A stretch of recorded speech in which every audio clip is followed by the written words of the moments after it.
قواعد میں آج ہم پڑھیں گے اسم معرفہ کے بارے میں. اسم معرفہ اور اسم نکرہ کے بارے میں ہم جانیں گے. پہلے ہم جانتے ہیں اسم معرفہ. اسم معرفہ جسے پراپر ناؤن بھی کہا جاتا ہے انگلش میں، ایسا اسم جو کسی خاص چیز، جگہ یا شخص کا نام ہو، اسم معرفہ یعنی کہ اسم خاص کہلاتا ہے. اسے اسم معرفہ کہتے ہیں.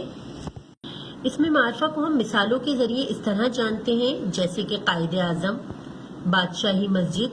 خاص نام ہے لال قلعہ، یا کوئی بھی نام جیسے اسد، فاریہ، عمر، علی، یا کوئی بھی ایسا نام جو خاص نام ہو اسم معرفہ کہلاتا ہے.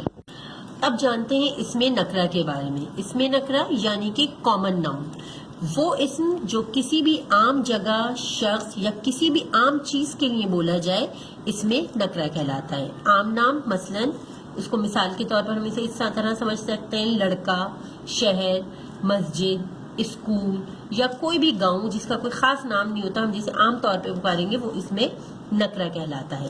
کسی بھی خاص نام کو اسم معرفہ کہا جاتا ہے، اسی طرح عام نام کو اسم نکرہ کہا جاتا ہے. اس کو مثالوں کے ذریعے بھی ہم نے سمجھا. اب ہم اس کو سمجھیں گے. آپ کی کتاب، اردو کی کتاب کے صفحہ نمبر 79 میں دیے گئے ہیں کچھ جملے جس میں سے آپ کو اسم معرفہ اور اسم نکرہ الگ الگ کرنا ہے. چند جملے جن کے 2 جملے میں آپ کو بتا رہی ہوں کہ کس طرح آپ لوگ کریں گے. جیسے کہ پہلا لکھا ہوا ہے: حامد نیک لڑکا ہے. اس میں اسم معرفہ اور اسم نکرہ الگ کرنا ہے. حامد خاص نام ہے، کسی خاص لڑکے کا نام ہے، ہر ایک کا نام حامد نہیں ہوتا، تو حامد اسم معرفہ ہو گیا. لڑکا، بہت سارے لڑکا عام طور پر بولا جاتا ہے، تو اس لڑکا اس میں نکرہ ہو گیا جملے میں. دوسرا جملہ ہے ہمارے پاس: قصور ایک چھوٹا سا شہر ہے. قصور خاص نام ہے اسم معرفہ، کیونکہ ہر شہر کا نام قصور نہیں ہوتا، ایک خاص شہر کا نام ہے. اور چھوٹا سا شہر ہے، شہر اس میں نکرہ ہے، کیونکہ شہر عام کوئی بھی شہر ہو سکتا ہے، کسی بھی شہر کا نام ہو سکتا ہے. تو اس جملے میں قصور اسم معرفہ ہے اور شہر اس میں نکرہ ہے. اب اسی طرح اور بھی جملے دیے گئے ہیں، آپ جائیے اسے دیکھیے اور ان جملوں میں سے اسم معرفہ اور اسم نکرہ الگ کیجیے.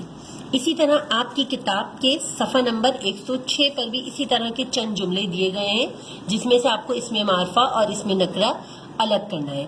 اب آپ گھر پر اس کی پریکٹس کیجیے کہ اسم معرفہ اور اسم نکرہ جملوں سے کس طرح الگ کیے جا سکتے ہیں. آج ہم نے اسم معرفہ اور اسم نکرہ کے بارے میں جانا.